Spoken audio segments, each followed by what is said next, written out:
Hello everyone, my name is Taylor Bershey, and today I'm going to be announcing another series that I'm going to be doing on LED, and it's going to be called ASPIRE, and I'll get to the reason why in just a moment.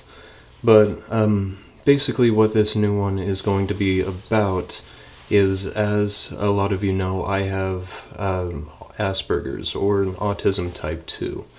And the reason that I wanted to do this is because of some of the Facebook posts that I did on autism a while ago. My mother says that she has a lot of friends who either have autism or have a spouse or a child that has autism. And one that particularly touched me is there was a kid who told his mother that he enjoyed reading my posts because it made it to where he felt like he wasn't so alone, and because it inspired him. And honestly, that inspired me. So that's why I wanted to do this new series. Well, technically not a new series, because I haven't even really started the other one. Anyway, moving on.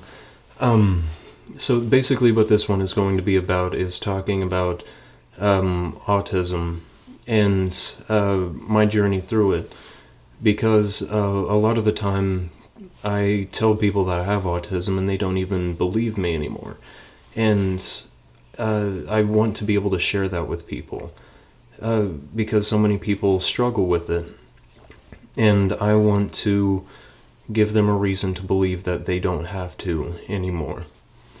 So basically the easiest way to do this would just be to start at the beginning, like why, like what it feels like to me. Oh, and actually before I begin that, by its very nature, this is going to have to be uncut and unedited, because I'm a very awkward person, like outside of the ability to cut out every time that I look stupid.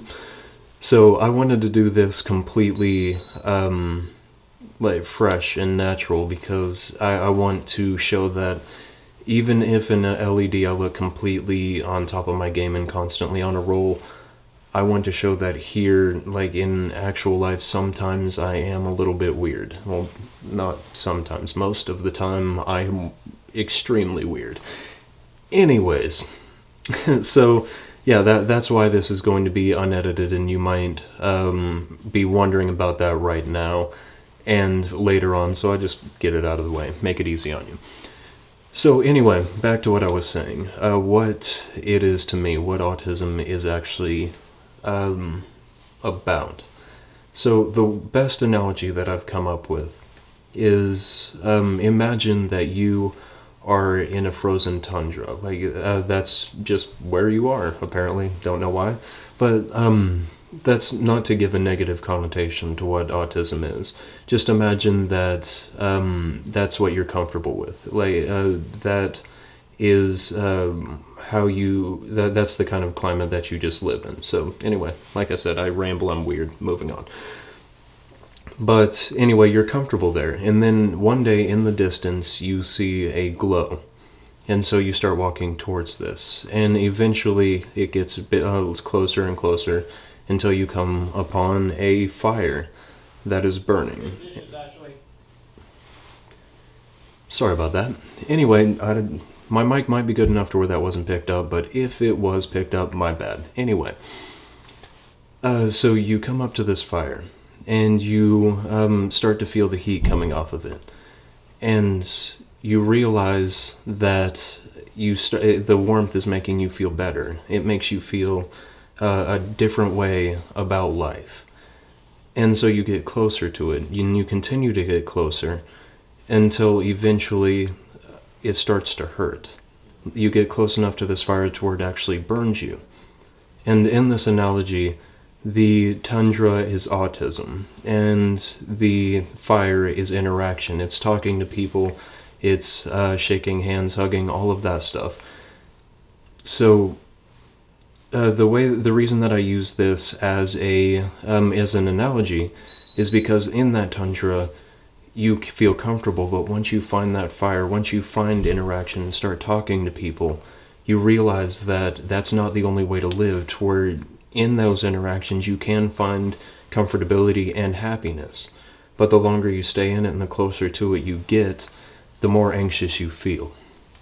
And from that anxiety can sometimes come pain, and not in the sense that it's an actual physical pain, although sometimes people do say that it is. Like whenever I was younger, holding my mother's hand sometimes was physically in a way painful, but for intents and purposes, just imagine it as an itch. Like to where if you were talking to someone, there's constantly an itch pulling your eyes away from theirs and making you want to recede away. Just that kind of thing, to where it feels more comfortable to refrain. However, in those moments you still feel excitement, you still feel alive, and I don't want to make it sound like each person with autism is socially averted, but at the same time, regardless of how they actually feel about it, it is abrasive in a way. And to further expound on that, whenever it comes to things like a handshake or a hug, the way that people describe them to me, it sounds, if I'm going to be honest, in a way magical. Because many people have said that whenever they hug someone or they shake their hand, they actually feel a connection to them, like an emotional merging, if you will. And to be honest, whenever I do these things with people, like a hug or a handshake, I feel nothing. But that's not to say that I don't cherish those moments to where I don't want a handshake or I don't want a hug. Whenever I'm doing those, it's because I understand that it's what it takes to make you feel comfortable, to make you happy, and I want to do that for you, and from that I find the happiness in that moment. So I don't want it to get twisted that even just from my experience, others with autism may experience this as well, and if so, then you aren't alone in it. But the way that it feels, it's almost like I feel anxious from those. But that doesn't mean that I don't like to do that. It doesn't mean that whenever I do that, you're making me uncomfortable. I do those things because I'm refusing to allow the autism to win, to dictate my life and to dictate how I can be. And as far as the rest of it goes, the reason that I've gotten to this point of battling the autism, but not entirely, and I'll touch on that in a moment. But the way that I've started overcoming this is in my sophomore year, something happened, and at the moment I'd prefer not to get into a long story. Don't have that much time. But anyway, something happened, and it opened my eyes a little bit to understanding how little of people I actually understood, and how much of myself I didn't understand. And so I started to study psychology, and that became the real moment that my eyes were open to the world. Because through psychology I started to understand that each individual person is amazing in their own way, that every person is beautiful. While being exactly the same as the person beside them, they are completely different, and that is the thing that I love, and that's the thing that I want to share on LED. That's the mindset that I want everybody to one day have, is to understand just how similar and how different they are from each other, so that possibly compromises can be met.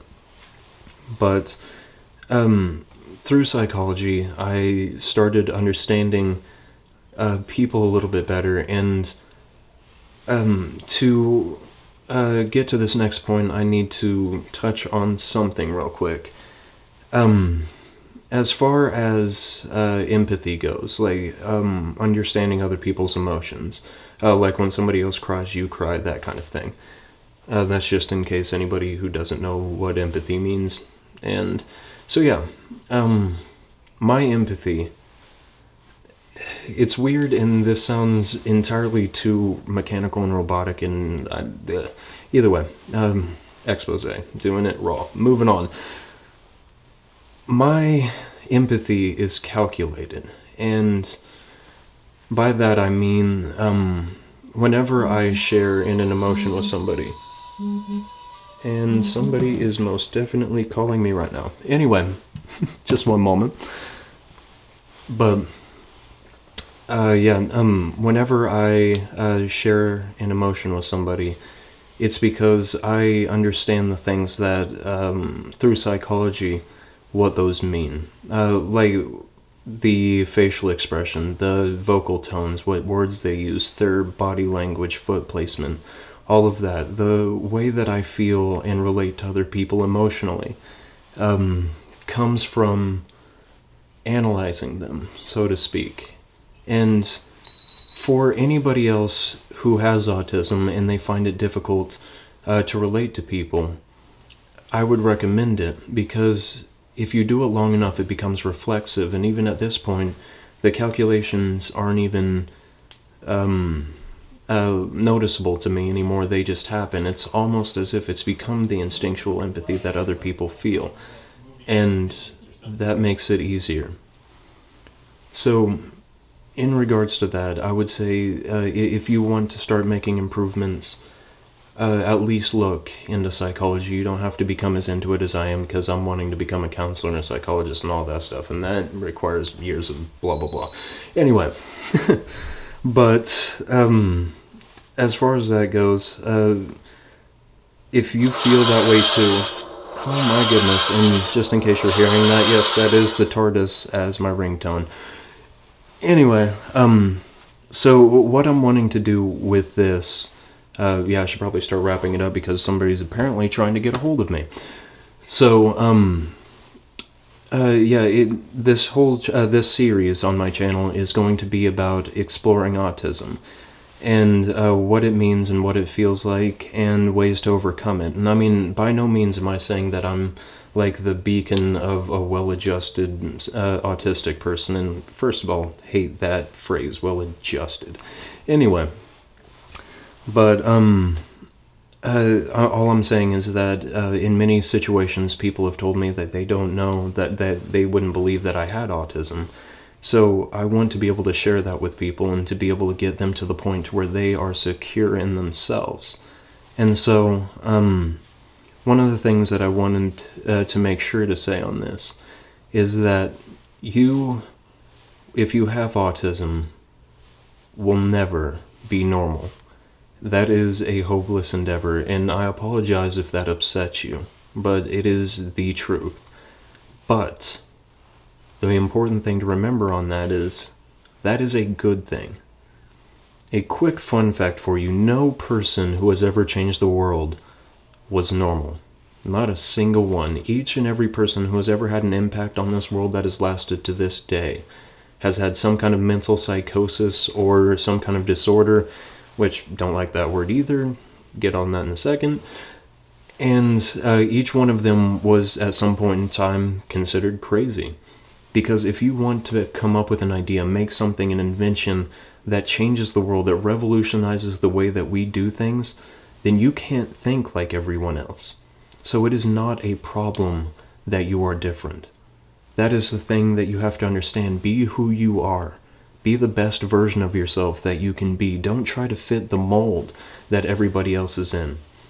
Be yourself. However, try to improve on the things that are a detriment to you, and you know what those are better than I do. And if you feel so inclined, share some of those in the comments. And the way that I'm going to be doing the videos on this is based off of the comment responses, or on the Twitter page or on the Facebook. If you have anything that you want to have answered, like if you yourself are autistic and you're seeking help, or the same thing for anybody who's related to or knows someone who's autistic and they want to understand them better, or perhaps give them some kind of advice, then please leave those in the comments, or Facebook, Twitter as well. Because one of my visions, one of my biggest aspirations, the reason that I laughed is because this is going to be called ASPIRE. Asperger's, ASPIRE, you get it. Anyway, One of my biggest aspirations is to get to the point to where people who may have a disorder understand that being different is okay, as long as they are trying to improve themselves and be the best version of themselves. Being different is a good thing. And that's all that I have for this one. And seeing as how a dude with a mental condition wearing a white suit, that's all I have to say about that. Alright, you guys have a great night, day, morning, whatever it is whenever you're watching this, and see you later.